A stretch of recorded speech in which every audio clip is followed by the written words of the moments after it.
మనతో పాటు బీఆర్ఎస్ నాయకులు కంచర్ల భూపాల్ రెడ్డి గారు ఉన్నారు. సార్ నమస్తే. నమస్తే అమ్మా. నమస్తే. ఎట్లా ఉంది ప్రచారం, ఎట్లుంది, గెలుపు అవకాశాలు ఎలా ఉన్నాయి? మీరే చూసిర్రు కదా ఏ విధంగా ప్రజలలో స్పందన ఉందో.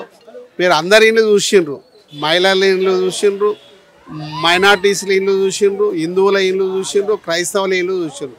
వాళ్ళే ఆనందంగా బయటకు వచ్చి గోపీనాథ్ వాళ్ళ భార్య సునీతని ఇంట్లోకి ఆహ్వానించి మీరే గెలుస్తారు, మీరే గెలవాలి, మీ గెలుపుతోటి ఈ రాష్ట్రం బాగుపడాలి, రేవంత్ రెడ్డి గారికి బుద్ధి చెప్పాలి, కాంగ్రెస్ దొంగలకు బుద్ధి చెప్పాలని ప్రజలే స్వచ్ఛందంగా తీసుకెళ్ళి ఆహ్వానం పలికి శాల్వాలు కప్పుతున్నారంటే మీరు అర్థం చేసుకోవాలి ఏ విధంగా స్పందన ఉందో.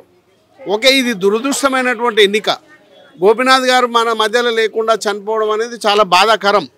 కానీ ఈరోజు ప్రజలు మరి ఆ విధంగా గోపీనాథ్ గారి భార్యని సునీత గారిని కూడా ఆ విధంగానే స్పందించి గౌరవించి మళ్ళీ ఎట్టి పరిస్థితుల మరి కేసీఆర్ గారు ఈ రాష్ట్రాన్ని బాగు చేయాలంటే కేసీఆర్ గారు రావాలి.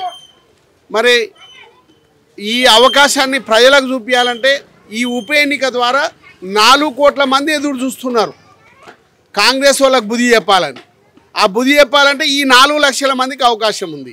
ఈ 4 లక్షల మంది ఓట్లు ఇవ్వడానికి మెజార్టీ కారు గుర్తు కొట్టేయడానికి సిద్ధపడ్డారు.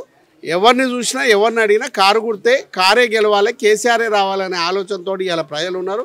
నేను కూడా ఒక్కొక్కరిని మందలిస్తూ ఉంటే ఎవరి నోట్లకి వెళ్ళి కూడా సారే గెలుస్తాడు సార్, కేసీఆర్ ఉన్నప్పుడే బాగుండే, 200 2000 చేసిండు, తర్వాత పెట్టుబడి సాయం ఇచ్చిండు, తర్వాత నీళ్ళు ఇచ్చిండు, ధాన్యం కొనుగోలు చేసిండు, కరెంట్ ఇచ్చిండు, తర్వాత అన్ని రకాలుగా.